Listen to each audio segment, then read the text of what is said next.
मौर्य सेनापति एक साधारण घर था। महापद्मानंद के अत्याचार से मगध कांप रहा था।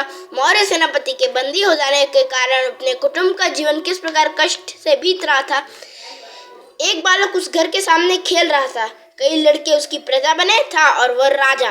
उन्हीं लड़कों में से वह कभी किसी को घोड़ा और किसी को हाथी बनाकर चढ़ता तथा दंड तथा पुरस्कार भी देता। राजकीय अभिनय करने में तो माहिर था। उसे एक और ब्राह्मण ने देखा। उस ब्राह्मण का नाम था चाणक्य। वह बड़ा ही बुद्धिमान थे। उन्होंने उस बालक को खेल को बड़े ध्यान से देखा और कहा, जो बालक खेल में ही इतना बुद्धिशाली है वो सच में कितना बुद्धिशाली होगा। कुछ विनोद भी सूझा। उन्होंने ठीक ब्राह्मण की तरह उस बालक राजा के पास जाकर प्रार्थना की, राजन, मुझे दूध पीने के लिए गऊ चाहिए। बालक ने राजा किसी उदारता का अभिनय करते हुए सामने चलती हुई गाय को देखकर कहा, इनमें से जितनी इच्छा हो गाय ले लो।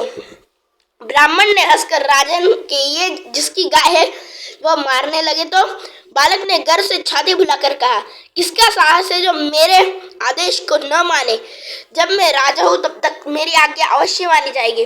ब्राह्मण ने उससे पूछा, राजन, आपका नाम क्या है। तब तक उसकी माँ आई और ब्राह्मण के चरणों में बैठ गई और बोली, महाराज, यह बड़ा दुष्ट लड़का है, इसकी से अपराध को क्षमा कर दे। ब्राह्मण ने कहा, कोई चिंता नहीं है, यह बड़ा होनहार बालक है। इनकी मानसिक उन्नति के लिए तुम इन्हें कुछ प्रकार राजकुल में भेजा करो। उसकी माँ रोने लगी और बोली, हम राजकुल से पीड़ित हैं। ब्राह्मण ने कहा, बालक का कुछ अनिष्ट न होगा, तुम इसे अवश्य चले जाओ। इतना कहकर वह चले गए। एक दिन बाद माँ डरते डरते बालक को राजकुल में ले गई। वहां राजकुल में तो चारों तरफ महापद्मानंद के चाटुकार भरे हुए थे।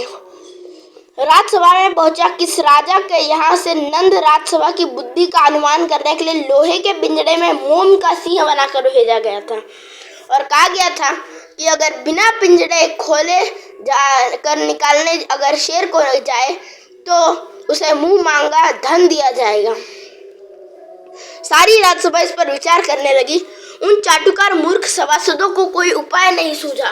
अपनी माता के साथ वह बालक यह लीला देख रहा था। उसने कहा, मैं निकाल दूंगा। सब लोग हंस पड़े। तभी उसे मालूम हुआ कि राजबंदी मौर्य सेनापति का लड़का है। फिर क्या था, नंद की मूर्खता में अग्नि एक और आहुति पड़ गई। क्रुद्ध होकर यह बोला, यदि इसे न निकाल सकोगे तो तू भी पिंजड़े में बंद कर दिया जाएगा। उसकी माता ने यह देख मुसीबत से कहाँ से आई, परंतु बालक बिना किसी डर के आगे बढ़ा। पिंजरे के पास जाकर उसने उसे भली भांति देखा। फिर लोहे की सलाखों को गर्म करने लगा। उसी को पिघलाकर पिंजरे को खाली कर दिया। सब लोग हैरान रह गए। राजा ने पूछा, तुम्हारा नाम क्या है। उसने कहा, चंद्रगुप्त। फिर उसने कहा, राजा ने प्रसन्न होकर उसे तक्षशिला और विश्वविद्यालय में पढ़ने के लिए भेजा और कहा, तुम्हारे पिता को हम मुक्त कर देंगे और हमारे राज्य में ही वह काम करेंगे। यह बालक उसी ब्राह्मण चाणक्य की सहायता से चक्रवर्ती सम्राट चंद्रगुप्त मौर्य हुआ, जो ईसा के 321 वर्ष पहले मगध के पाटलिपुत्र के राज सिंहासन पर बैठा और अपने बाहुबल के सिकंदर से को यूनानी साम्राज्य के डर को भारत से स्वतंत्र किया। इसमें यह बताया गया है कैसे चंद्रगुप्त ने अपनी बुद्धिमानी से खुद को, अपने माँ का, अपने पिता का और साथ ही अपने जीवन को कैसे बचाया। तो अगले वीडियो में मिलेंगे, तब तक के लिए धन्यवाद।